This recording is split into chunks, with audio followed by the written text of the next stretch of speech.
খবরদার, ওয়ালা তাজাসসু, গোয়েন্দাগিরি করো না। কখনো কোনোদিন কারো পারমিশন ছাড়া মোবাইলের গ্যালারি চেক করবেন না। কখনো কারো পারমিশন ছাড়া তার ফেসবুকের মেসেঞ্জারে কে কার সাথে চ্যাটিং করেছে এটা করা যাবে না। কখনো কারো পারমিশন ছাড়া তার মেইলের ইনবক্স খুলে দেখা যাবে না। কখনো কারো পারমিশন ছাড়া কারো ব্যক্তিগত চিঠি পড়া যাবে না। দিস ইজ ইসলাম, এটাই ইসলাম। আমরা ইসলামরে শুধু নামাজ আর রোজা আর জিকির আর এই দাড়ির মধ্যে সীমাবদ্ধ করেছি। প্রত্যেকের একটা প্রাইভেসি আছে না নাই? Everyone has privacy and no one should interfere in his privacy or in her privacy. প্রত্যেকের একটা প্রাইভেসি আছে না নাই?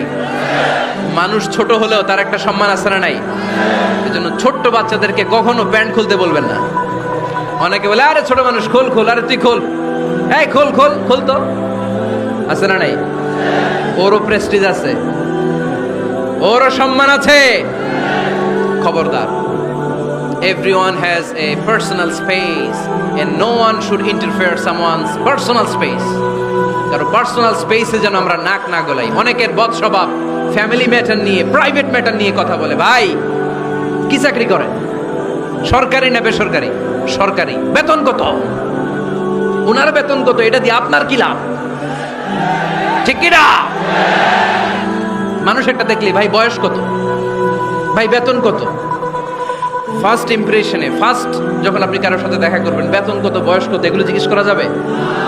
কেউ যখন কারো ঘনিষ্ঠ হয়, বন্ধুতে রূপান্তরিত হয়, তখন এই কথাগুলো।